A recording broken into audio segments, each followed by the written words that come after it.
ठिकराटे में बलूचिस्तान माकबा थियल मुबारकपुर वासिन जी video viral थी आहे कि मुक़वी पोरियतन साहिब अली सेराज ज़मीर गुल ऐं मुराद अली महतम जी वीडियो वारसन ॾांहुं माणी वई। पोरियतन जे वारसन पारां सिंध हुकूमत समेत आला अमलदारनि खे मुख़विन खे बाज़ाब कराइण जी अपील कई वई आहे। ठिकराटे में बलूचिस्तान माकबा थियल मुबारकपुर वासिन जी वीडियो वायरल थी आहे कि मुख़वी पोरियतन साहिब अली सेराज ज़मीर गुल ऐं मुराद अली महतम जी वीडियो वारसन ॾांहुं उमाणी वई आहे। पोरियतन जे वारसन पारां सिंध हुकूमत समेत आला अमलदारनि खे मुख़विन खे बाज़ाब कराइण जी अपील कई वई आहे।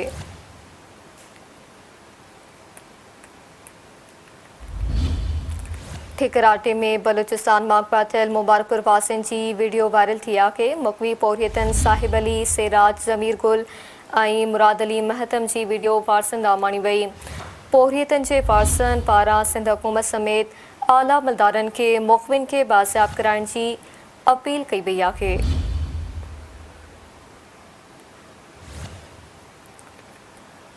ठिकराटे में बलूचिस्तान माकबा थियल मुबारकपुर वासिन जी वीडियो वायरल थी आहे कि मुख़वी पोरियतन साहिब अली सेराज ज़मीर गुल ऐं मुराद अली महतम जी वीडियो वारसन ॾांहुं माणी वई। पोरियतन जे वारसन पारां सिंध हुकूमत समेत आला अमलदारनि खे मुख़विन खे बाज़ाब कराइण जी अपील कई वई आहे।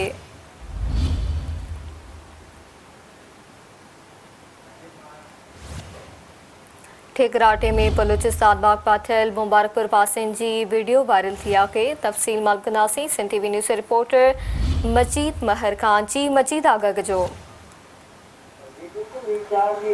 बलूचिस्तान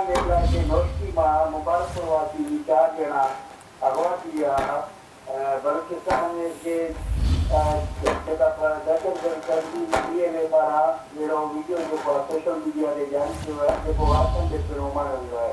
वीडियो में जेको डीएनए जो आहे जेको नज़र न अची रहियो आहे, पर हू चारई जेके अगवा थियल माउ आहिनि नौजवान उहे हेठि वेठा आहिनि, जेको हू वाज़े पैगाम ॾेई रहिया आहिनि त को बि सिंध जो माण्हू हीउ जेको चाइना जो प्रोजेक्ट करे थो या को अहिड़ो जेको बि आहे पहिरें मुस्लिम प्रोजेक्ट हुन में सिंधी को बि या को माण्हू अचे न हेॾे कम ते जॾहिं चांहि ॾींहं जेको गुजरात लखो वारे जा जेके नौजवान साहिब अली सिराज अली ज़मीर गुल मुराद अगवा थिया उहे जेके आहिनि उन्हनि जे इन वीडियो अचण खां पोइ जेको महिरबानी जी मज़ीद आगाह करण लाइ।